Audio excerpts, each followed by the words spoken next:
अस्सलाम वालेकुम रहमतुल्लाहि वबरकातहू। તમને ઉમરા કરવાનો મુકમ્મલ તરીકો સમજાવવામાં આવે છે। સૌથી પહેલાં તો કિંગ અબ્દુલ અઝીઝ ગેટથી એન્ટર થવાનું તમારે। ત્યાંથી તમે એન્ટર થાવ એટલે જો આ ગ્રીન કલરનું બોર્ડ તમને નિશાનદી કહે છે કે મતાફ કઈ બાજુ છે। આ મતાફમાં ટોટલી પબ્લિક અત્યારે મતાફની તરફ જાય છે। મતાફમાં તમે જ્યારે ફર્સ્ટ ટાઈમ એન્ટર થાવ તો તમારી નિગાહ નીચી હોવી જોઈએ। તમારી જો નિગાહ ઊંચી હશે તો તમને કાબા શરીફ દેખાઈ જશે। તો તમારી નજર છે ને નીચે તમારા પોતાના અંગૂઠા ઉપર રાખવાની, જેથી કરીને તમારી નિગાહ ઊંચી ન થાય। જેવા તમે મતાફ એરિયામાં એન્ટર થઈ જાઓ તો એક સાઈડ જગ્યા વ્યવસ્થિત ગોતી, કોઈને તમે નડતર રૂપ ન થાવ એ રીતે સાઈડમાં ઊભા રહી પછી તમારે તમારી નિગાહ ઊંચી કરવાની છે। તમે જેવી તમારી નિગાહ ઊંચી કરશો તો અલ્હમ્દુલિલ્લાહ સુમ્મા અલ્હમ્દુલિલ્લાહ કાબા શરીફનું મંજર તમારી આંખોની સામે છે। ત્યાં તમે દુઆ કરો। દુઆ કર્યા પછી જમજમ પીઓ। પછી તમે ત્યાંથી જમણી બાજુ જશો એટલે આ ગ્રીન કલરની લાઇટ દેખાય છે, એની સામે એક્ઝેક્ટ હજરે અસ્વદ છે। ત્યાંથી તમારો તવાફ સ્ટાર્ટ થવાનો છે। પણ ત્યાં પહોંચતા પહેલાં તમારે છે ને ઇજતબા કરવાનું છે। ઇજતબા એટલે મર્દ માટે જમણો ખંભો બહાર કાઢવાનો। જો હું તમને વિડીયોમાં બતાવું છું, જમણો હાથ છે ને બહાર કાઢી લેવાનો। આમનો જમણો હાથ બહાર કાઢ્યા પછી ગ્રીન લાઇટની સામે તમે આવી જાઓ એટલે એક્ઝેક્ટ એની સામે હજરે અસ્વદ છે, ત્યાં ઇસ્તલામ કરવાનું। ઇસ્તલામ કરવાનું, બિસ્મિલ્લાહી અલ્હમ્દુલિલ્લાહી અલ્લાહુ અકબર વલિલ્લાહિલ હમ્દ પડી પછી તમારો પહેલો ચક્કર સ્ટાર્ટ થઈ જશે।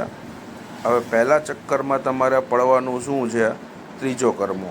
ત્રીજો કલમો તમને ન આવડતો હોય તો દુરૂદ શરીફ પણ તમે પડી શકો। અને હા, મોસ્ટ ઇમ્પોર્ટન્ટ, મર્દ હજરાત છે એમણે 3 ચક્કરમાં રમલ કરવાનું છે। એક પહેલવાનની જે ચાલ છે એ રીતે કંધા ઊંચા કરીને એ રીતે 3 ચક્કર કરવાના છે। ઓરત જે છે એ એની ધીમી ચાલ પ્રમાણે જ ચાલે। મર્દને ખાલી 3 ચક્કર કરવાના છે, પછી 4 ચક્કર બીજા જે બાકી છે એ સામાન્ય ચાલ। અને મર્દ અને લેડીઝ બંને હજરાતને રૂકને યમાનીથી હજરે અસ્વદ સુધી દુઆ પડવાની છે। રબ્બના આતીના ફિદ દુનિયા હસનતૌ વફિલ આખિરતે હસનતૌ વકીના અઝાબન નાર વદખિનલ જન્નતા માલ અબરાર યા અઝીઝો યા ગફાર યા સત્તાર યા રબ્બલ આલમીન। આ દુઆ તમે પઢો અલ્હમ્દુલિલ્લાહ। આ અફઝલ દુઆ છે। પછી તમે હજરે અસ્વદ ઉપર પહોંચશો તો બીજી વાર તમારે ઇસ્તલામ કરવાનું રહેશે। બિસ્મિલ્લાહી અલ્લાહુ અકબર વલિલ્લાહિલ હમ્દ। આ તમારો પહેલો ચક્કર મુકમ્મલ થઈ ગયો છે। આ રીતે તમારે 7 ચક્કર પૂરા કરવાના છે। જ્યારે તમારો પહેલો ચક્કર સ્ટાર્ટ થશે હજરે અસ્વદથી અને પૂરો પણ થશે હજરે અસ્વદ ઉપર, તો તમારા 8 ઇસ્તલામ થશે અને 7 ચક્કર થશે। જેવા તમારા 7 ચક્કર પૂરા થાય એટલે આ મકામે ઇબ્રાહીમ છે, એની પાછળ 2 રકાત આપણે તવાફની નિયતથી પડવાની છે। હવે મકામે ઇબ્રાહીમની પાછળ જો તમને જગ્યા મળે તો ઠીક છે, પણ મકામે ઇબ્રાહીમની પાછળ જો તમને જગ્યા ન મળે તો મતાફમાં કોઈ પણ જગ્યાએ તમે નમાઝ અદા કરી શકો છો। કોશિશ એવી કરવાની આપણે કે મકામે ઇબ્રાહીમની પાછળ નમાઝ પડવાની જગ્યા મળે। અને નમાઝ પડતા પહેલાં જે જમણો હાથ છે જે આપણે બહાર કાઢેલો એ હાથ ઢાંકી દેવાનો। પછી નમાઝ અદા કરવાની આપણે 2 રકાત। 2 રકાત નમાઝ અદા કરી લ્યો। 2 રકાત તમે નમાઝ અદા કરી લીધી પછી તમારે શું કરવાનું છે તો કાબા શરીફની સામે જે આ મુલ્તઝમ છે ત્યાં તમારે દુઆ કરવાની છે।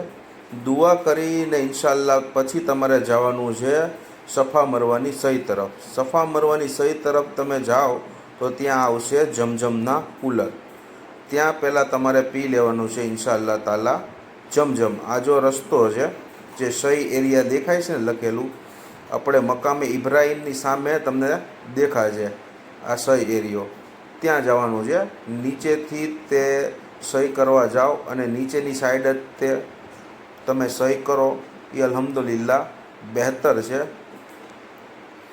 હવે તમે જો આ સહી એરિયાથી પાછળથી હું લોકેશન તમને બતાવું છું તો કાબા શરીફ અને મકામે ઇબ્રાહીમ દેખાય છે. એક્ઝેક્ટ એ બાજુ તમે જાશો ને એટલે સહી એરિયા આવશે. જો આ સહી એરિયા આવ્યો, ત્યાંથી તમારે એન્ટર થવાનું છે. અહીંયા એન્ટર થાવ એટલે આજુબાજુમાં જમજમના કુલર હોય છે, એ જમજમ તમે પી લ્યો ને પછી જાશો છે સફા સહી એરિયા. અહીંથી તમે ટર્ન લેશો એટલે જો તમને સામે જે પહાડી જેવું દેખાય છે એ અલ્હમ્દુલિલ્લાહ સુમ્મા અલ્હમ્દુલિલ્લાહ સફા પહાડી છે. સફા પહાડી ઉપર પહોંચીને દુઆ કરવાની કે અલ્લાહ તાલા મેં જે તવાફ કર્યો છે એ તારી બારગામાં મુકમ્મલ કબૂલ ફરમા, અને જે કાંઈ પણ તમારી દિલની ગહેરાઈથી દુઆ હોય એ તમે દુઆ માંગો સહી શરૂ કરતાં પહેલાં. અલ્હમ્દુલિલ્લાહ સફા પહાડી પર ઉપર પહોંચીને પહેલાં તો દિલની ગહેરાઈથી તમારે દુઆ માંગવાની પોતાની માટે અને ઉમ્મતે મુસ્લિમા માટે. તમારી દુઆ જેવી પૂરી થાય, દુઆ પૂરી થયા બાદ એકવાર ઇસ્તલામ કરવાનું છે. યાદ રાખવાનું છે કે ઇસ્તલામ સફા મરવાની સહીમાં ખાલી એક જ વાર કરવાનું છે. તવાફની જેમ દરેક ચક્કરમાં નથી કરવાનું.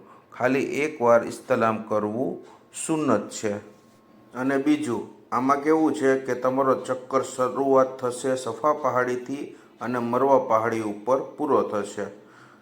એ મુકમ્મલ એક ચક્કર થયો અને મરવાથી તમારી સફા ઉપર આવો તો બીજો ચક્કર થશે. આ રીતે તમારો 7મો ચક્કર જે છે એ મરવા પહાડી ઉપર પૂરો થશે. આ સફા અને મરવાની વચ્ચે આજે તમને ગ્રીન કલરની જે લાઇટ દેખાય છે એને મેલાઇન અખ્તરેન કહેવામાં આવે છે. અહીંયા મર્દ હજરાત માટે હુકમ છે કે એ દોડે, ઓરત જે છે એની ચાલ પ્રમાણે જ ચાલે.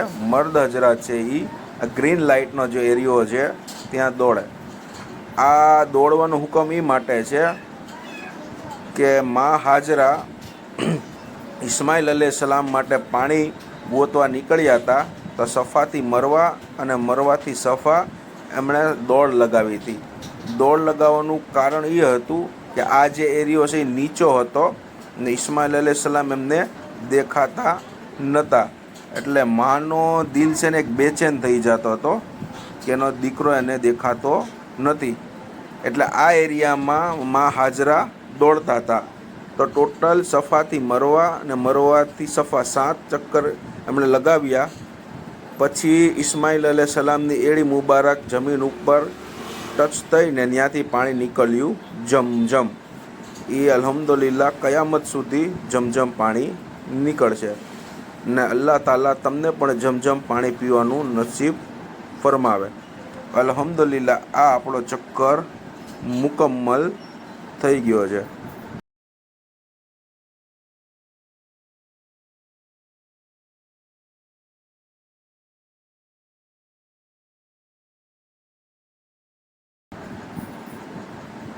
અત્યારે હું પહોંચી ગયો છું, એક ચક્કર મારો મુકમ્મલ થઈ ગયો સફાથી મરવા.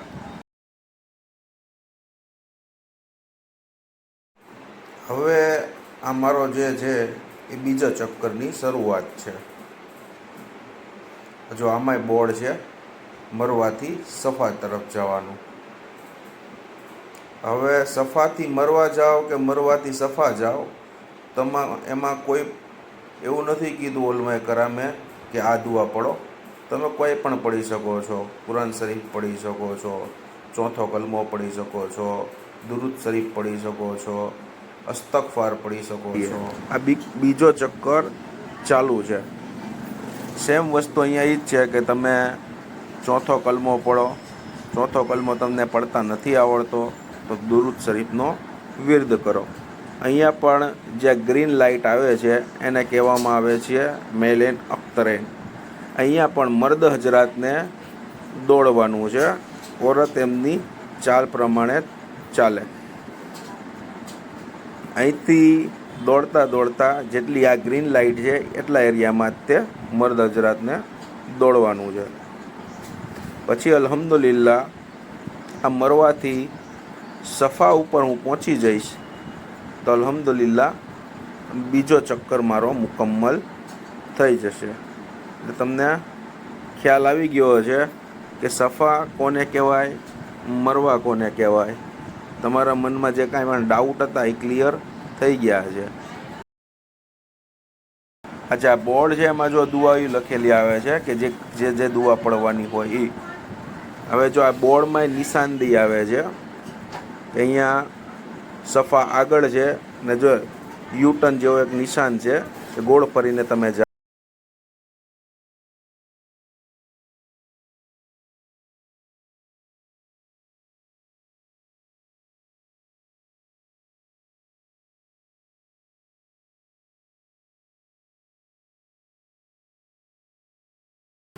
આ જગ્યાએ વ્હીલચેરની પણ વ્યવસ્થા હોય છે. જો કોઈને પગની તકલીફ હોય તો જ વ્હીલચેરનો ઉપયોગ કરે. બાકી ચાલી શકતા હોય તો સફા મરવાની સહી તમે 3 કલાક 4 કલાક કે આખા દિવસમાં પૂરી કરો તો પણ ચાલે. ને સફા મરવાની સહીમાં વજુ ન હોય ને તો પણ ચાલે. તવાફમાં વગર વજુ નથી ચાલતું. તો હિંમત રાખીને તમારે છે ને સફા મરવાની સહી ચાલીને કરવી. ખૂબ જ તકલીફ હોય, ચાલે એમ ન હોય તો જ વ્હીલચેરનો તમે ઉપયોગ કરો.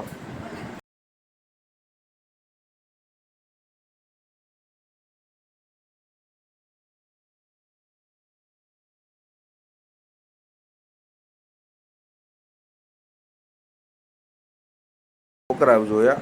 આપણે ઇન્ડિયાથી નીકળીએ ને એટલે આપણે આપણી જાતને નસીબદાર માનીએ કે હું મારા એલે ખાનદાનમાંથી બહુ વહેલા જાઉં છું.